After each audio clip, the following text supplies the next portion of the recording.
There he is. I think I'm live. I'm live. Good morning, YouTube. It is Friday. It's our weekly live show already. And today we have our friend Reno here, and we're going to talk about saving a boatload, a crap load, a whole bunch of money on your Amazon FBA shipments. Or at least we sure hope so. I haven't tested this yet, but I really am excited to try it. Good morning, Reno. Good morning, Lucy. Good morning. How are you guys doing today? Good. I am doing good. And who is with us? We got Nate here this morning. Good morning, Nate. And I didn't ask beforehand, but Reno, do you want to share your screen, or do you want me just to pop up the sheet itself? Oh, you can pop up the sheet. That's fine. And then Good morning, Millennial Money Mom. Good morning, JR, Karen. Everybody's awake this morning. Good for you. I'm still sleeping. I feel like I'm still sleeping. That's why I'm nuts this morning. I woke up at 1:30 a.m. this morning, and I have been awake ever since. So that's why I'm a little nuts today. So we've got that sheet, and I also pulled up the holiday fulfillment letter that went out this last week. So tell me what y'all want to start with first, because we had three things we were going to go over today. The sheet, the Q4 fee rates, and then somebody requested Finance Fridays. So we can talk a little bit about finances towards the end of the show here. And of course, if anybody has any questions, ask your questions. And I know we weren't around last week. Sorry, my husband had surgery. So it was one of those weeks. My son got stuck getting out of France. He didn't make his connection in London. So I had that, and I was trying to get him back into the country before Friday. And then Victor went in and had surgery. He's doing really good. He's recovering very well. It's been a week now, and he's hobbling around, but he's still confined upstairs because he's on crutches, and he just doesn't need to go up and down the stairs. So we're bringing up food and everything. So it's been crazy here, but good crazy.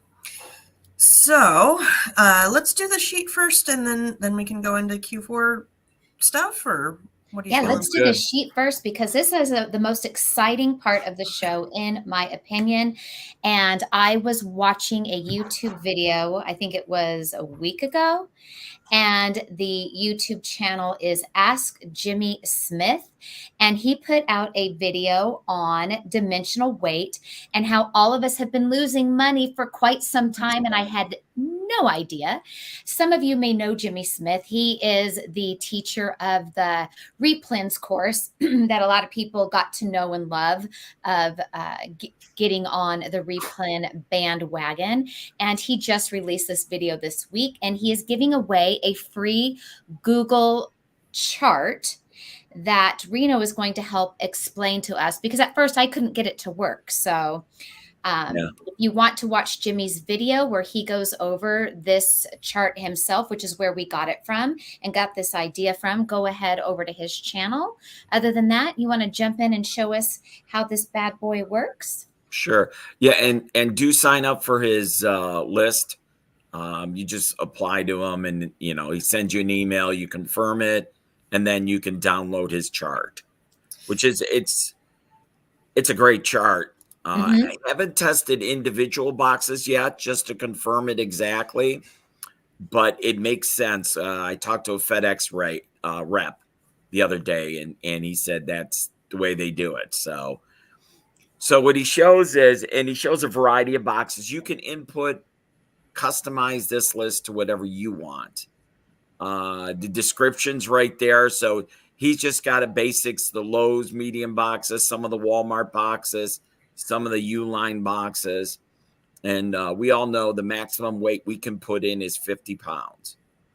Unfortunately, if you look at the miscellaneous box, which is a 24-18-18, Amazon is going to charge us for 56 pounds. Well, actually UPS. They will not charge and we're not allowed to put 56 pounds. Right. So if we only have 35 pounds in that 24 by 18 box, we are being charged for 56 pounds. Correct. If we only have 20 pounds in that box, we're being charged 56 pounds because it's the weight or the size of the box. Dimensional weight. That's what they're going after. They don't have time to figure out the exact. So they get a rate. UPS gives them a rate, just like FedEx gives us a rate, and says, put this much in a box, and this is what you're going to get charged no matter what you put in the box. Now, I don't know about you, but I have been sending for years the large Walmart boxes. Right. And sometimes those boxes are 20 pounds. I've just got big items in them that happen to be lightweight. And so I've been paying out the wazoo for years and didn't know any different. Yeah. As you can see, Lucy highlighted the Walmart large box, 52 pounds. Yeah. And there's most likely you didn't put even 40 pounds in it because the items might be too large. I had 5 shipments going out yesterday, and I used a small box, and I was 2 pounds under the minimum weight. So you can maneuver things around if you want to play with it. But bottom line, you learn that the medium boxes that I'm using from Lowe's are the best boxes for me. And they're the, some of the 8, it's actually 21, 17, 15. I know they had a low, but those are Lowe's. Mine's Home Depot medium boxes. So you can change the category, change the description, just so you have it for yourself. And then you can realize that you want to hit a minimum weight. Yeah, she's going to put it in there. So then this is what we were talking about the other day when we were discussing this chart. So if I have big items and I'm putting them in the big Walmart box, not because I need a box that big for it to fit in, but it's just because I want to stuff them all in one box because I want the convenience of shipping my entire shipment in this one big Walmart box that weighs 25 pounds because I have big items to get it out the door.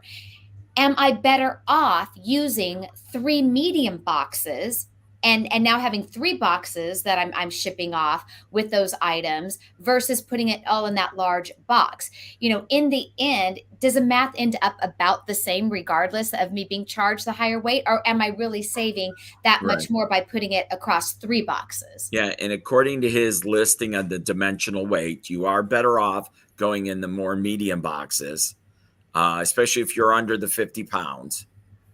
Versus going into a large box, which you're being charged up to 100 pounds. Some of these, if you do 24 by 24 by 24, which is the maximum, it's a 100-pound box. You're not hitting 100 pounds. No. Yeah. I was mind blown by this. And for those of you watching, is this making sense to you? And did you know this? I've been doing Amazon since the end of 2014, and I was a week ago old that I learned this. This was new information to me. I've never heard this before. I've never really understood this before. And like you said, you were speaking to your delivery driver and he verified that, that's true. This is true. Yeah, it's actually my FedEx rep. And yes, I've been doing this since 2013. I never knew this. And you never knew this. Same. No. And I mean, I know FedEx gives us special rates, and I understand that.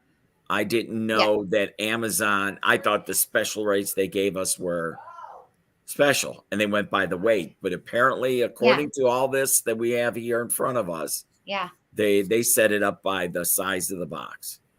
And I bet we'd be sick if we could actually do the math of how much money we've all lost over the years. Exactly. The way that we have. Exactly.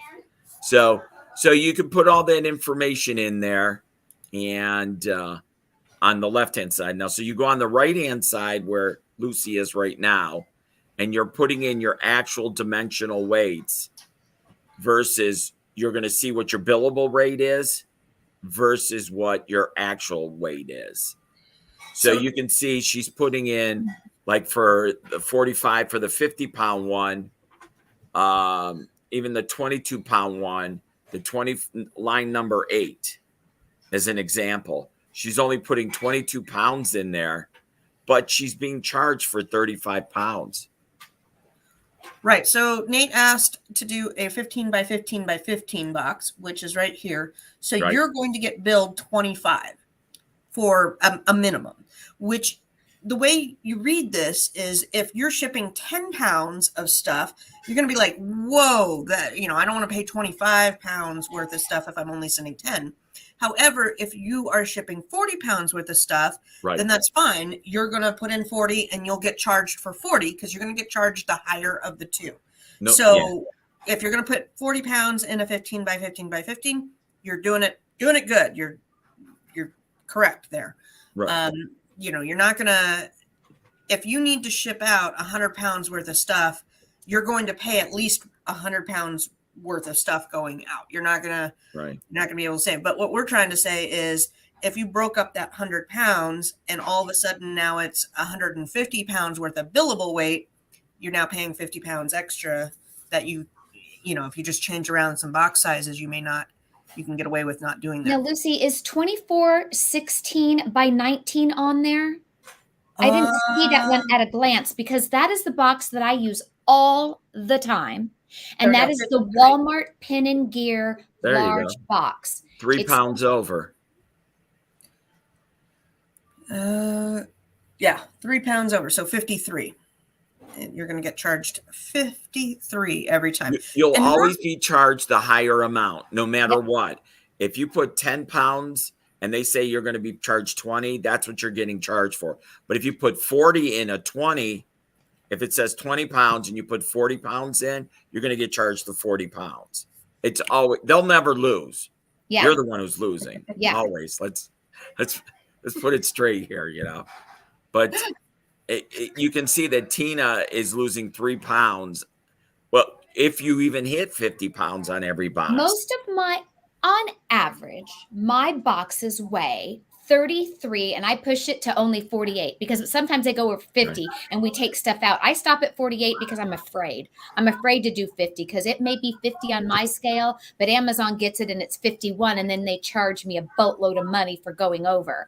So I usually stop mine at 48. So my boxes, like I said, are generally between 33 to 48 pounds every time in that big, large box. So you're paying for empty space. You're paying a lot.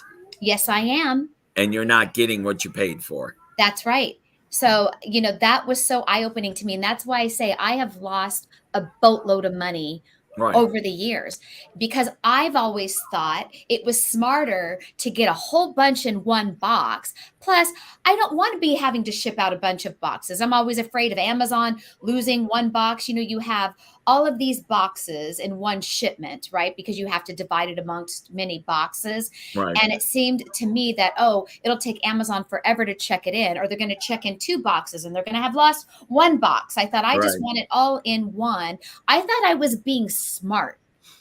We all did. It wasn't you. Okay. It was all of us. Yeah. I mean, every one of us have same way, same thing. That's right. Well, that's why I just tell it like it is and, tell my point of view of what I thought I was doing that, I'm thinking is being smart. So, yeah.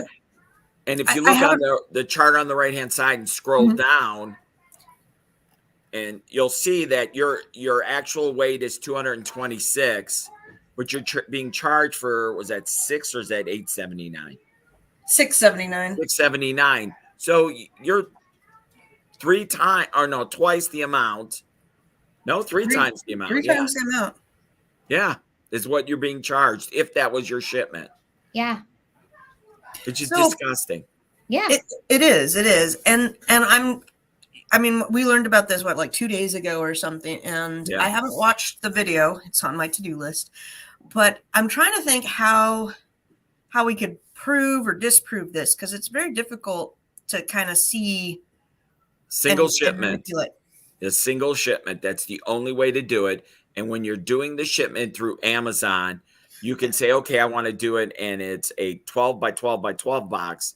Okay. Is that correct? No. Okay. Then go, and you keep incrementing the box size to see if the price keeps going up. Mm-hmm. Same weight, but the price because what it's doing is it's taking more space in the truck. Not that it weighs more, because we don't care about the drivers, do we? It's that it takes up more space in the truck, in the airplane, in the semi. So that's why dimensional weight.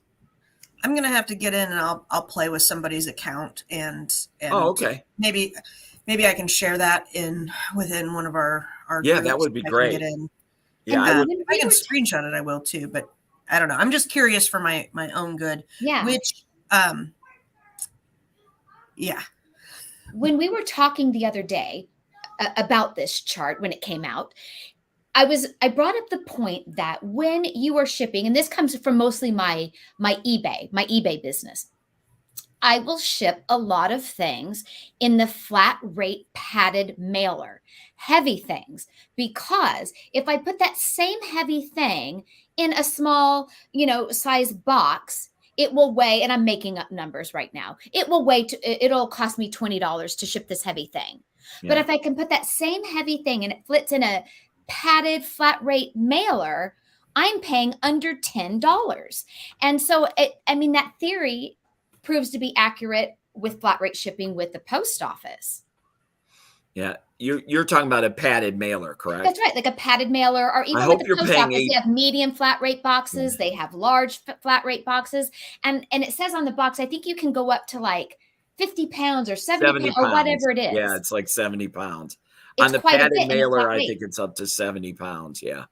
That's right. And so it's like you can manipulate the shipping for those that sell on eBay in the same manner when you are doing your flat rate mailers. If your item fits in a flat rate mailer, oftentimes you can save a lot more money using the post office's free flat rate shipping boxes or padded envelopes. Right.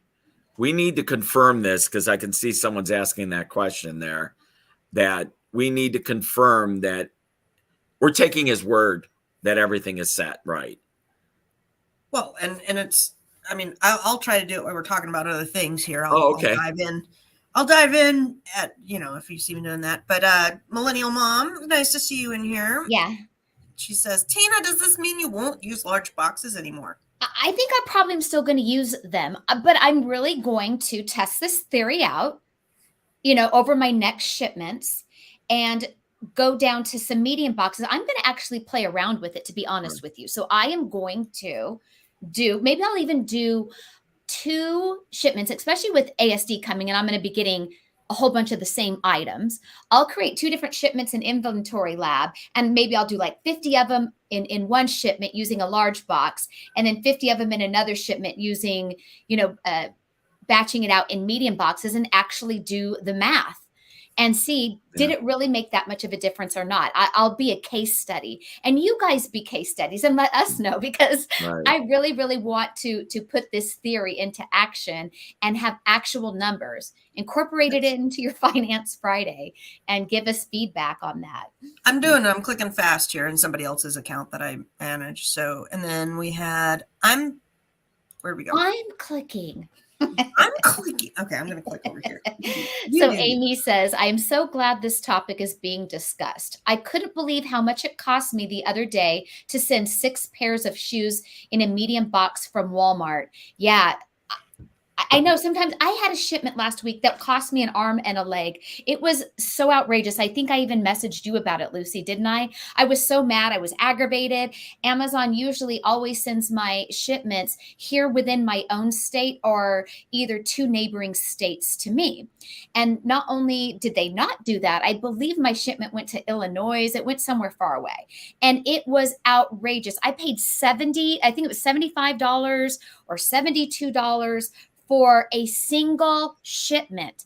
And I never spend that much. Most of us, and I'm sure you probably have the same, Rena, where most of your shipments go to the very state that you live in, right? Well, and that's so a perfect really cuts down example on our fees. That's a perfect example. Okay, so you sent that. Yes. Don't worry about where it went. Look at more of what was the weight and what size box did you use? Large, and I paid like $70-something. Okay. And if you were using a large, what was a large on the list for her? Was it 100 pounds or was it? Mine was that shipment that was the, I'm going to put it back up. Mine was the 24. I'm sorry. Don't add when I'm clicking, Tina. It was on the Google sheet. It was 24. I know. I'll go back on 19 was mine. But I'm setting up. So 53 pounds. And how much did it weigh? I don't know. This was at least 2 weeks ago. Oh, okay. But there's no way it would probably weighed 53 pounds because you said No, because I never go overweight. Yeah. Now I know shoes get sent to a separate location, don't they? They always do. Okay. That started a few years back. It used to commingle with other things.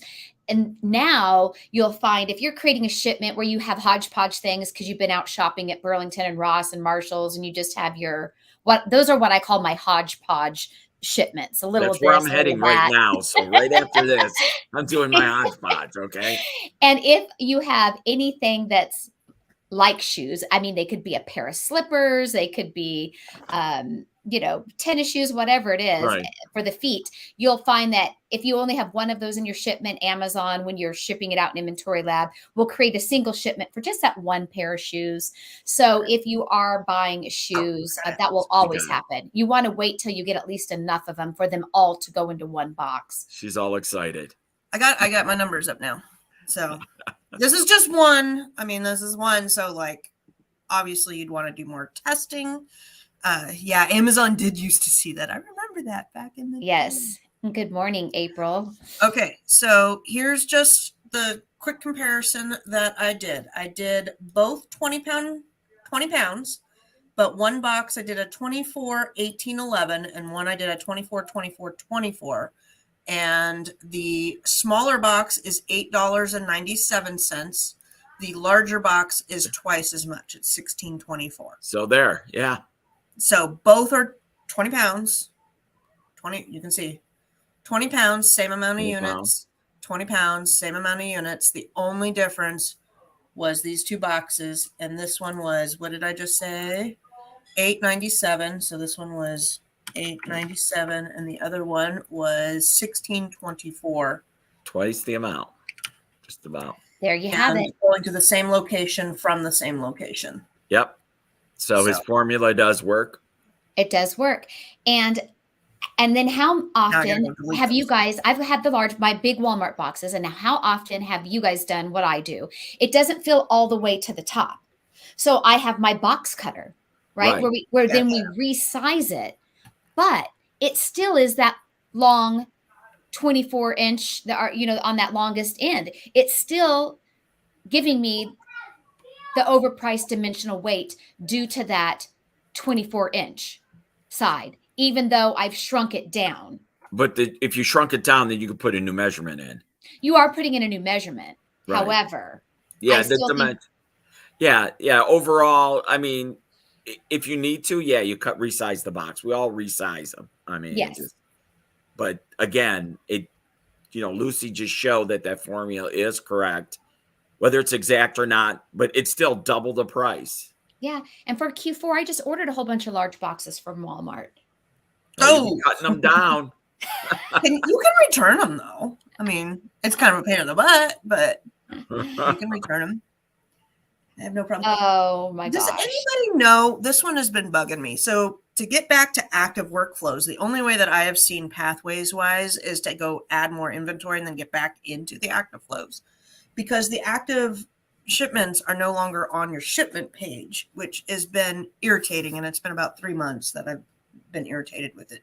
Does anybody out there know where to find your active shipments without going that pathway? Because I would like to go delete excess active stuff. Anyhow, please comment. You mean the stuff that shows 0? No, it's like, if you go to send replenish inventory within Amazon and then you're like, no, it doesn't, I don't want that. I have one client that, made like 15 of those because they could never find the thing. I got to go in and delete stuff. And it's just a pain in the tush. Are you trying to delete shipments that never, are you trying to delete shipments that were made in the Amazon account, but they have 0 in the shipment? And it just shows like they're active open shipments? They're not in the open shipment area. Oh, okay. You have to, the only way is when I go to add and replenish, there's like a see active workflows. And I don't know how to get to that pathway without doing that. I feel like I'm over clicking, and there's got to be another spot. So anyhow, Let's see here. April says happens all the time. Do you weigh and pack at the same time or pack all boxes and weigh after? A mix. It just depends what it is for me. How about you guys? I keep it on the scale as You I'm do? scanning with my scanner and dropping each individual item into the box. And once the scanner, once it hits that 47 pounds, then I go to my next box. Mm-hmm. I just pack things up and then I weigh when I'm done. And I can kind of eyeball and feel if it's going to be That's close. what we kind of, you just kind of get to know. And then on this stuff where I'm like, I'm not sure. And I think I'm pushing it. I put it, once I feel like it's going to get to that level, then I put it on the scale and then I'm doing like Reno, but I don't do start to finish that way. I think it's just because of where the scale needs to be in conjunction to where I'm packing. It's a travel situation where I just want that smooth workflow right there. Okay. And then on my working table, which is not in this room, I've got my working table are like those long banquet tables that you buy where the legs fold up and you can. So I've got one of those that's permanently up in my back working room. So it's just really, really long. And it's like a conveyor belt, if you will. On the end of it, I bought off of Amazon or Oriental Trading, one of those websites. It is a sticker. So it's a sticker roll that is a tape measure. So I have along the one side and along that corner. So I have, shaped like this. Yeah. I have got ruler taped to my table. So boxes that we buy are boxes that we save that were, from Kohl's or Target, how you have those boxes. So the measurements are not already on the outside of them. Like when you buy a box from Lowe's, it's on it. That measure right on our table works great. So when it's just sitting there, you can just line it up on our little tape ruler on that table. And that works really great too. Yep. All right. I'm gonna show what I'm talking about with the workflows, because this is where my clients get messed up. You get so many, you only have 30 workflows to work with, and I can't get to this page without going switch to this workflow and then going in and deleting the shipment. So it says you can visit, but if I click on this, it's not there. These 4 are not there. They used to be there. Oh, and so you're having to individually open them just to delete them. Right, but I have to go create one to get into this to do. To even get in there and delete them. I need this page. I haven't done a shipment within Amazon in so long. Yeah. A lot of my clients I work with, though, are doing private label crap from Alibaba, so they don't need Inventory Lab. They just have something like this. But then they get so many workflows, and I'm just trying to find the hotkey to get back to that section. Yeah, I'll figure it out. There's got to be a button. There's got to be a button. April says when you find it, they're going to move it. I know. Once you find just like the Small and Light program. I loved how somebody asked I think it was in Facebook, and they were like, well, why would they delete this if Inventory Lab just got up with it? I'm like, no, Inventory Lab just caught on with the Small and Light and was able to program that into their software. And within 3 months, they delete the Small and Light. And I'm going, man, the programmer who just fixed that is probably ticked off. Yeah. April says, that's smart, Tina. I like that idea. Yeah, Tina's very smart. Yes. Very, very smart. Or lazy. I want I want a cheat sheet. I want the shortcut. There's a fine line between that. But that's what I say at work a lot. Most of the stuff I come up with, it's because I'm lazy. I don't want to do it. Like, if there's a better way to do it, I will figure it out. Yeah. Oh, do we want to talk about Q4? Yeah, let's talk about the $10 the fee, the Q4 fee. All right, let me see if I can bring that up. Fees. Does anybody else keep getting updating and then their stupid what is it, like Edge, Microsoft Edge keeps wanting to be my default browser? Yeah. Oh yeah, it'll come up, and then you have to go back into settings and delete that one and make something out, make Chrome your primary. Yeah. Yep. Been there, done it. Just a second. I got to save it as a PDF. getting so irritated. And then the new drop down on the downloads is now in the upper right. It's going to take me another month to get used Yeah, to and with that. Q4 coming upon us, as you all know, Amazon always increases their fees everywhere across the board. So we have higher storage fees and it's always just that window, and I can't remember when it starts and when it ends of the Amazon's Q4 storage fees, but keep that in mind when you guys are sending in stuff, or just know that it's going to be higher. I mean, how do we not send this stuff in? And with the fees being higher, most of our stuff is flying off the shelves pretty good during Q4. So I don't think we have to worry about incurring too many charges on our storage fees.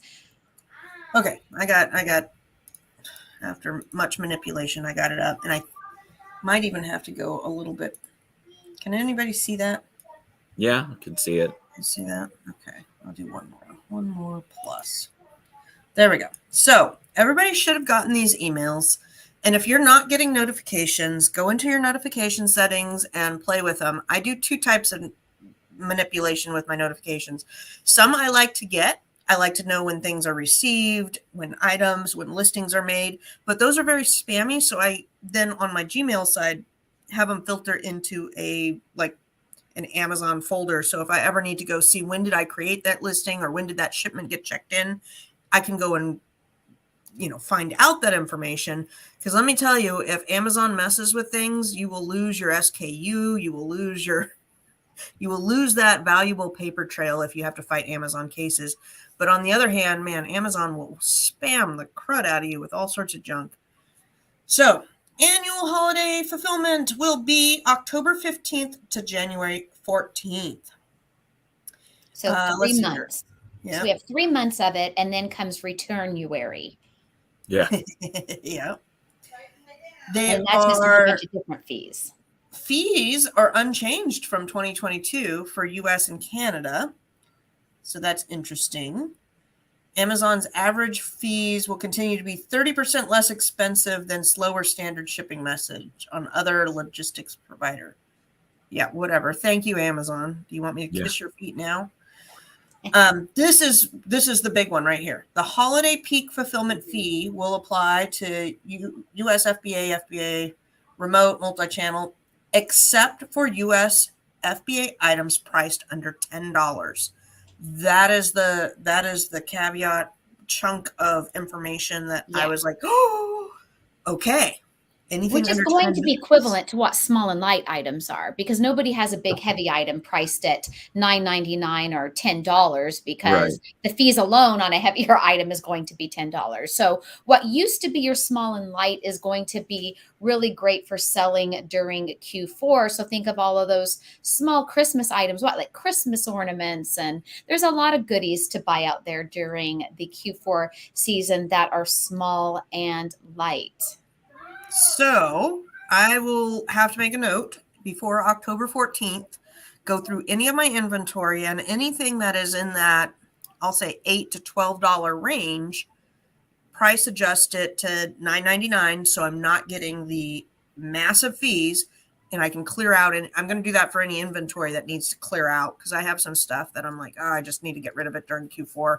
And I want to kind of blow it out. And $9.99 kind of gives me a little bit of profit. Candy. I bet a lot of candy will fall under that window.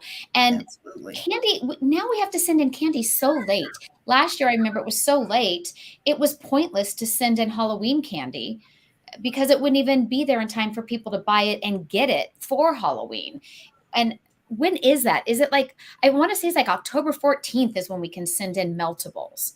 Yes. And so if you're going to be selling Halloween candy, you're going to want to be merchant fulfilling it.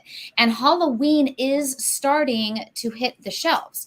I see Halloween in all of my stores. It's not all 100% out yet, but it's noticeable. So I might go live later in the bundle group, but I can just hit it here real quick. I have a Halloween bundle that I put under candy/chocolates, and it got flagged as meltable because of the category. So now I'm going to go relist it under a different category, because it could go under like there's other couple. Candy is very various. It can go under several different things there. And what is crazy is I went to go send in my Halloween candy that's not meltable. And they were like, yeah, it's deemed not meltable. And then I go in there and my listing shows it's not meltable, but it's now the category is just clunked into because it has that chocolate aspect and all chocolates are deemed meltable now.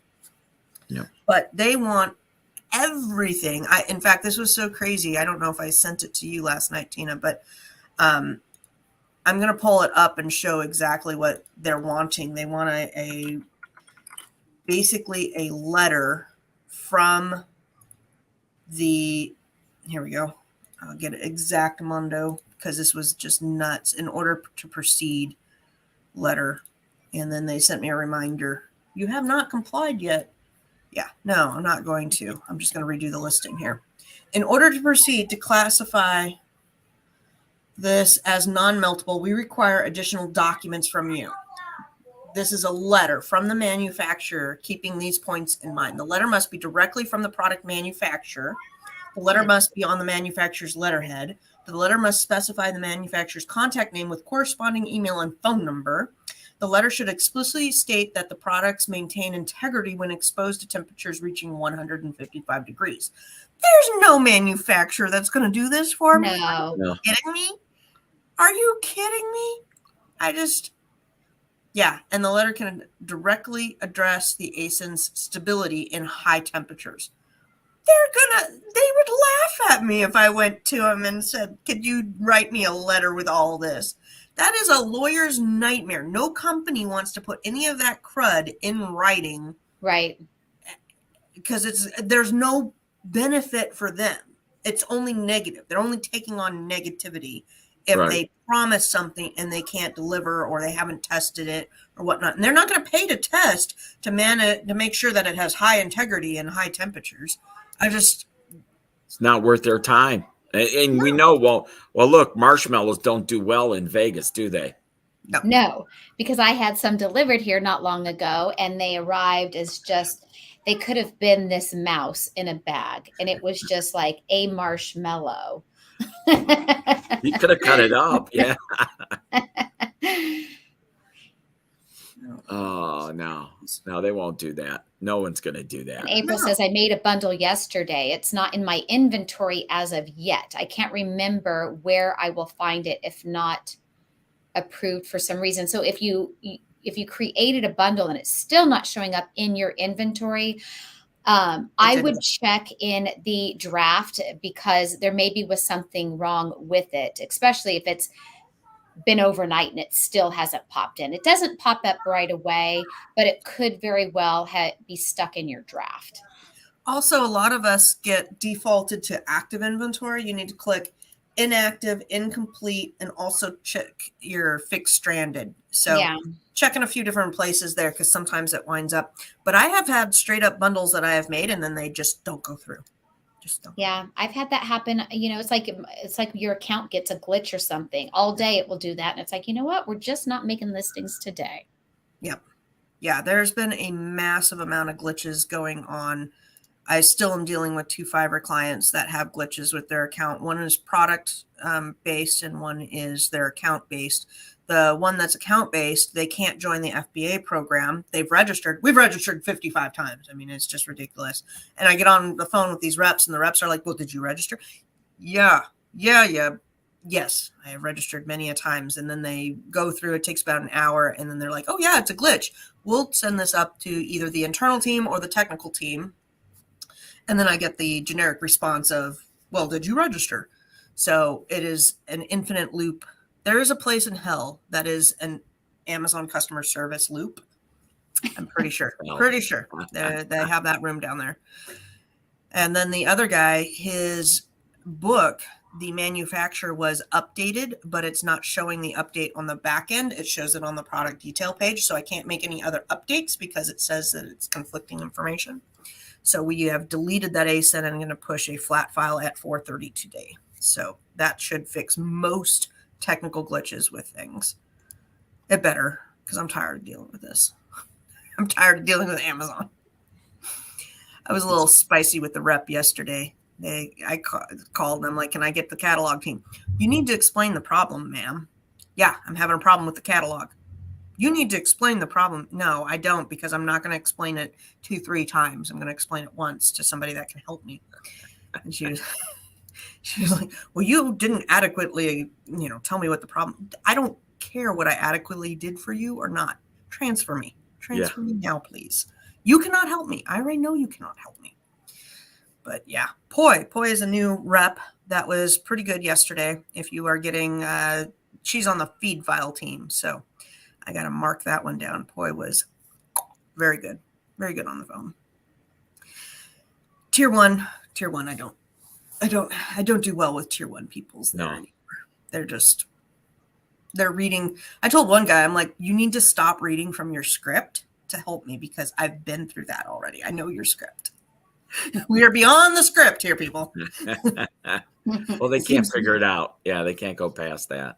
Yeah. Oh, yeah. They sit there and they read, well, have you done this? I'm like, I've done all 18 steps from your tier 1 script. Please transfer me over. Yeah. And I love it when they tell me they can't transfer me to a supervisor. I'm like, yes, you can. And then all of a sudden they can. I'm like, oh, geez. How did you do that? Yeah. See, I knew you could.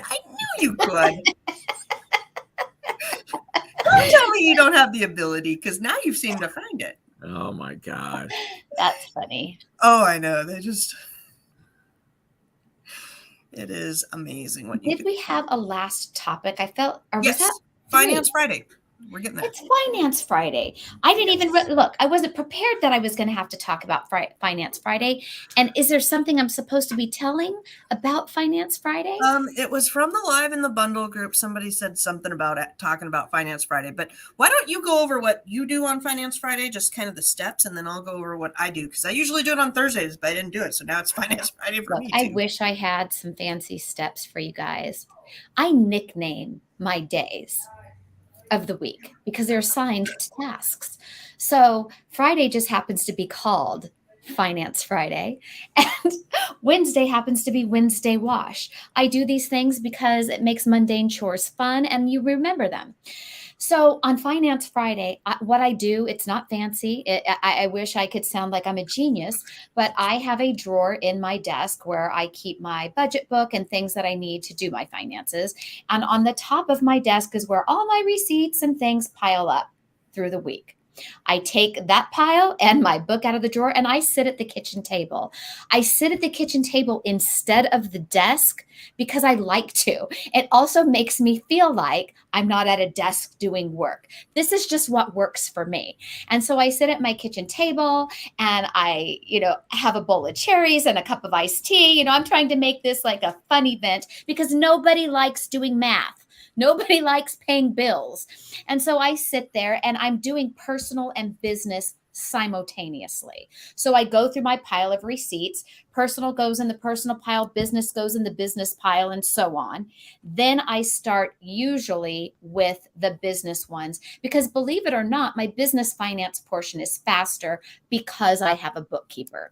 So I take my receipts and I photograph them into a software that organizes my receipts, helps the bookkeeper calculate it into my accounting software that he manages. So once I take photos of all of those receipts, I have a pull-out drawer in my desk that has file folders that hang in there. And I have a folder for every month of the year. So then this month's receipts, or for this week, are going to obviously go down into my August folder. The reason why I also organize them like that is if I should ever have to retrieve a receipt, if I even look it up in the software, I can type in my software, the name of the store, it'll pull up various receipts. But if I actually need to physically pull out a receipt because I'm going to make a return at the store or something, it's much easier to find if your receipts are categorized in that month's receipt envelope. At the end of the year, I take them all out. They just go in one giant bag and get filed in a little folder box with that year's taxes, and because we have to keep everything for 7 years or something. Yep. So that is what I do with my business stuff. And then I go through my email because I make a lot of online orders, or my vendors send me my invoices, paid in my email account. I then download those as a PDF file and upload them into that account software that holds my receipts. I do not print them out and put in that folder. I don't need more paper. I don't need more work than is necessary. But they do get filed in a folder in my email account titled Amazon 2023. I don't categorize them by store. I categorize it by one folder by the year because I like to do it that way. And then that's where the email receipts go. Then I'm really done with my business finances because I have a bookkeeper that does everything else. Then I just handle my personal finances, which I doubt anybody cares how I do that, but it's a similar system. But I don't necessarily save all of my personal receipts because I don't need to save my receipt from the grocery store for any reason. Yeah, I do similar, a little bit different. So I'll talk a little bit differently on what I do. And then Reno, if you have anything to share, I'd love to hear what you do too, because you have some interesting businesses going on. Yeah. So I take everything and I put it in a manila folder. So this Is that your file? Is that your file folder? This is my file folder. It is a 9x12 manila folder. Absolutely, just like sticking everything in there. If I need to go back and find something, I usually can. I do not scan to the internet because I just don't need another electronic file to mess with. I really hate trying to mess with managing all the electronic files. It's very hard for me. I'm a very visual person, so when they're in the cloud, it's hard for me to be there. So that's fine. I do paperwork. It's worked for me. I don't think there's any like. If you love electronic, do electronic. If you love paper, do paper. Don't try and do both. Like that's just overwork. Try to limit the amount of replication you do in whatever business. So on this, I'll do monthly. So I have a monthly checklist on what I do for finances today. And weekly, I go through and I do my QuickBook mileage. And then I need to go into QuickBooks and go through all the transactions and make sure everything is good. That is kind of where I'm going with QuickBooks. I'm also going to be pulling expense reports and P&Ls and things like that, just different transactions. So I will be doing that either today or I might do it tomorrow morning when it's quiet and it's Now, cool. do you do that every week, your P&Ls and those reports? Because I only do that one time a month. Yeah, I usually do it monthly, but I'm still trying to wrap up July. So that's I have like 6 more action items on that. And from my expense reports, that's where I get some of my action items. You know, do I really need this software or do I need this? Or am I sending out too much with Sendle? Am I paying too much for this or that? Yeah. And I can keep up on tasks like that one vendor that took them 5 months to refund us. Yeah. You know, keep up on those tasks until they get refunded. So to keep track of all my to-dos and everything, I use a combination of the Trello board and the Todoist. I'm loving the Todoist. On there, I have my priorities broken down. My priorities ones is my bills I need to pay. I need to pay rent. You know, whatever bills I have on there and what date. So that way I can keep up and not miss a bill. My priority 2s is I've got bank statements to pull, QuickBook transactions, review my A to X statements, and order my UPS boxes I put on there because it's important to do monthly. And I like the Todoist because then you can say, you know, order UPS boxes monthly on the 2nd of the month. And then on the 2nd of the month, I get a little reminder and I can go in and go, oh yeah. And then I can knock these out and it's all on the cloud. So I can do it from this computer, that computer, my home computer, whatever. Yeah, once a month I get the free boxes too. But unlike you using Todoist, I use my cell phone. So I just use the calendar in my phone. And on the 1st of the month or whatever day of the month it is that I do certain tasks that are repetitive every month, I just have it on my phone calendar, but I have it set to a reminder. So it pops up on my phone as if it were a text message. And that's how I set my reminders. I know you don't like doing that, and I do like doing that. So, I mean, we're all different. Yeah. I hate that because I have so much crud that goes through on my phone that I like to keep it to as absolute minimum. If it's not something that I absolutely need. So for anybody out there that's messaging me on Facebook or Instagram or any of that, none of that goes to my phone. Like I have to log into Instagram and look at my messages. So in order to get get my attention real quick would be email. But even that, I take my email down during the day. I do not look at emails. I look at them at the beginning and at the end, and if I'm on break or something. But I like to be able to sit down and look at my to-do list. And like my priority 3 today is a reorder, and they're late. And that's because I did other reorders on the weekend, but they stay up there. So I know kind of what's next coming down the pipeline. Yeah.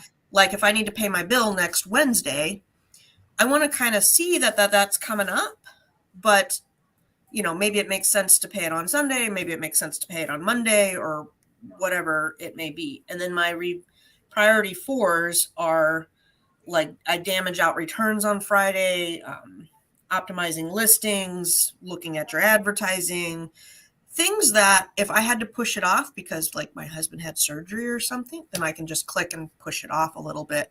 And it doesn't matter if those things, it's fine, but I just need to keep up on them. Andrea, I love seeing your posts on the Facebook, by the way.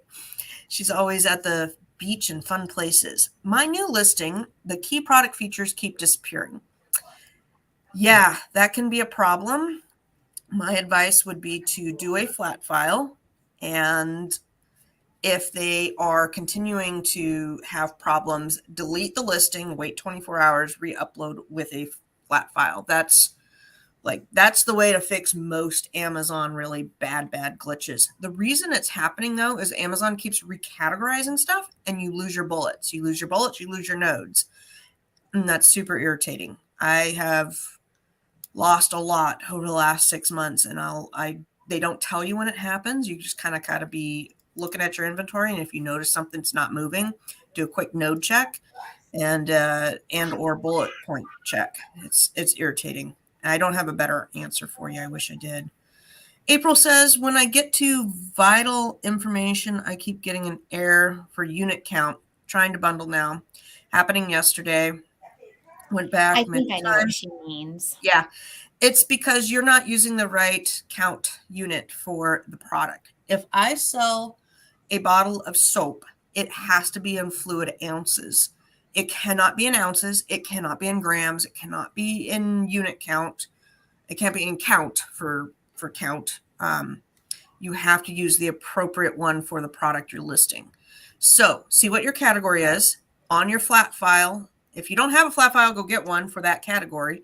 Go to the valid values section on your flat file, and then you'll be able to see what valid values are. Or you can just keep testing which ones. If you're kind of on the fence, you're like, I don't know if it's ounces or fluid ounces. Try one and then try the other. That'll be quicker than getting a flat. Yes, it is a variation, and the different variations are different categories. Oh, you got recategorized. Yep, you got to fix it with a flat. That's happened to me on almost like all of my freaking variations. They go through and they recategorize. It happened to you on your Halloween bundle, Tina. It did. Yeah. What did they recategorize it to? I forget. It was something so silly. It was like wallpaper. Oh, it was or a lantern. I think it was like a wallpaper, like those kind of lanterns that you would, the Asian ones that you light up and they float in the sky. It was a paper lantern. They categorized it to a paper lantern, and it was not. It is absolutely ridiculous. So Andrea, take your parent ASIN, go over to the variation wizard, pop in your parent down at the bottom to the right is a generate report, generate that report, open it up, and under the subcads categories, look and see what they have messed it up to.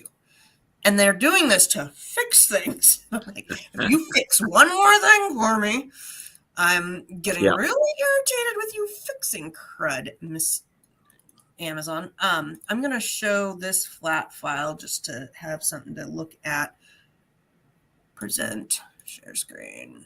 And so, yeah, when Lucy kind of deep dived a little more on the Finance Friday, once a month on a Friday, and this is the Friday that it's a full day job for me. So it's not just my hour or so, maybe hour and a half of weekly paperwork. It can be hours of paperwork. And that is where we have a Google sheet where I fill in everything for the month that I want to track, what I'm looking to track. Additionally, I go through Inventory Lab and I sort out what were my top selling or ASINs, what I made the most money on, what do I need to replan? Because I take that information to say, well, maybe I bought only 3 of these items to test and they were very profitable and I just forgot about them. I never bought anymore. Can I still get them? Should I still get them? Is that listing still doing well? And then we have our regular replans that you just know that you constantly want to keep in stock. So I check that also monthly, and I will dictate how much I should buy. So if I had widget A and I bought 40 and I sold all 40 and I have 0 in stock and it's still doing really well, I'm going to buy 50 now of widget A, send them all in. If I sell out all 50, I keep increasing it until I get to my magic number. If I bought 50 and I still have 10 in stock, then I might buy 40. You see what I'm saying? So I go through Inventory Lab and I really analyze what is in there. What did I sell? What do I need to replan? And I do that monthly. I try to keep on top of reorders weekly, just, taking that quick check in my account, but definitely monthly, I want to analyze it. Yeah. I take, it's probably a full day. But yeah, it is a full day. It's at the end of the month, because you're pulling all your month end, you're doing all, tidying up all your books, you're pulling all your stuff. I tend to break all these tasks down a little bit though. And it's not because I don't want to sit there and spend a whole day. It's just, I can't. I wish I could, but like today, my daughter's helping me pack a little bit and we've got a dentist appointment. I'm, running errands for the family. I wish I had a more steady schedule. There's times I piecemeal those month in numbers. Sometimes it takes me a week to get it done because the same as you. And then I'm spending an hour here, an hour there. Today I'll just focus on Inventory Lab. Tomorrow I'll just focus on this because life happens. So you have to be flexible. And I know sometimes I can be such a stickler of like, I can't do anything else because I have to do this. If I don't do this, and I will stress myself out. And because, these other things are important too. And I have to remind myself that I have to be flexible with life because it is life, because I do tend to fixate on whatever it is I'm doing. That's all I'm doing. And everything else has to stop and be put at bay. Yeah, no, I'm irritated because yesterday I was trying to do my finances on Thursdays because that's normally what works good. But I had some appointments and things going on yesterday. So then I'm like, well, I'll do it today. And then I'm going, wait a minute. No, I've got, after this show, and then I've got 2 hours, and then we have the dentist appointment, and then I've got an errand to do. So I'm like, well, it's going to be piecemealed. So I'd rather work on other things that are less tasks, maybe half-hour tasks or an hour task. And then tomorrow morning, I'm like, I don't have anything going on Saturday morning. It's going to be nice and cool. We've been having a heat wave, which has totally messed us up with just the heat was pretty unbearable up in my neck of the woods. And then you have residual stuff. Like I couldn't cook the meals that I had planned to cook because I'm not going to bake if it's 95 in the house. That's just not practical. So rearranging the food, and then like all my fruit went, it's just bad. And then we had flies. So then we're trying to get the fruit out and the flies. I mean, pears just don't do good in 95-degree weather. So anyhow, yeah. What do you do with your finances for your business, Reno? Do you have a routine or a system? Well, I have the 2 businesses, and we have an accounting firm that handles that. I just check with the statements, make sure everything's fine.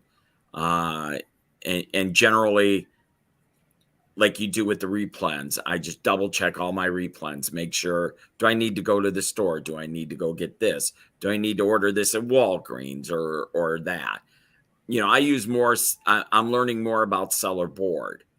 I'm using that for the replens now to see if it's worth.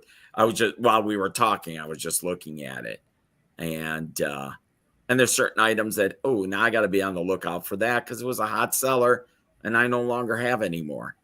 Yeah. Now, so I understand that you have a bookkeeping company that does your stuff for you, and they're in your town, in your city. Yes, they're 15 minutes from the house. It's a firm that handles it. They handle all the information. It's all in QuickBooks. So how do you handle your receipts? So you've ran into Big Lots and you've ran into this store. Okay. Well, and that's where it gets a little different is I keep all the receipts just like you do, Lucy, in an envelope. So this is this month's receipts. They look at it as because I put them on a card. So they see the numbers so coming they already through. see the transactions and so you don't have to give them your receipts. No, I don't sit there and give them, I spent $20 at Big Lots. It's just, these are purchases you made to sell a product. So that's all I use the business card for, is for the products. So that's how they keep track of that. Same thing with the other business. That's how they keep track of that. I'll order in a pallet or two of boxes. And they're from Uline. So they know instantly that's shipping materials. If not, when they do QuickBooks, I can modify things and say, no, that's not a product I bought. That's for shipping. Mm-hmm. So they sort it by shipping, products purchased, and that's how they keep track of. And then payments are from like Amazon, and then the credit card company we use for payments, and PayPal. So that's how they keep track of all in and out money. Mm-hmm. So yeah, it's a little different. But yet all of our methods are very, very similar. Yeah. Oh yeah. Yeah. Yeah, exactly. I mean, you're sending them into a bookkeeper to do. Yeah. Very much. Real quick before we go, I'll just share real quick with Andrea and April for this is what you're looking for, category item type. And this one's a book, so we don't really have a category type. But down at the bottom, you're going to look at the valid values. And then category type, you'll have stuff right here. So in, I don't know, candy, you might have lollipops or solid. And in liquid stuff, you're going to have, you're just going to have valid values in whatever thing that you're looking at. So like genre. This is where I get upset with Amazon, because the valid values for genre are classical, horror, sports, automotive, and science fiction. And I'm going, this is an action adventure. So you can just type in action adventure and override, but some cells you have to have, you can only have one of what their options are. You can't type in what you want. And I think that's silly. Like, you got to be able to tell us which ones there are and which ones they aren't. I've just done enough files. I kind of know which ones you can and which ones you can't. But really, that shouldn't. Why can't we write instructions for this? This is silly. And if you go over to the instruction page, good luck trying to figure out what to do. It's terrible instructions. But that is where you're going to go find that information. And for Andrea, it was, where did it go? Template. The category type, yours probably says, I don't know, book, magazine. And so you need to line up all the parents and the children to the same one. So either put books or magazines, whatever that makes. But Amazon's going through and recategorizing them. And if it's linked to a parent, they're changing some of the children and not the other children. And now you can't make any changes. You have to go back in and fix it. And it's very April, and I think in the bundles course, I'm positive in the bundles course, Lucy does have one flat file video for sure. I don't know if you have another, but I know for sure there is one flat file how-to video. All right, you guys, we are up over our hour, and Reno, thank you so much for hanging out with us today. And thank you for discussing the box weight, which I think was the most valuable part of our show today and the most money-saving tip for all of us. And thank you to Jimmy Smith for that. Yes. And I put the links in the chat, so you may have to scroll up. Hold on, let's save. Yeah, I put the links in the chat, so you'll have to go and scroll up and find those. But for my videos, I will go relink it down below right now. Tina, do you want me to copy it over to yours too, or to you in chat? Sure. And then we can put it in the bottom. Sure. All right. Have a wonderful weekend, anyways. Have a wonderful weekend, everybody. Andrea, thanks for joining us. Nate, April, JR, Casey, Y'all All the have peoples. all the people. Take it easy. Bye. Bye.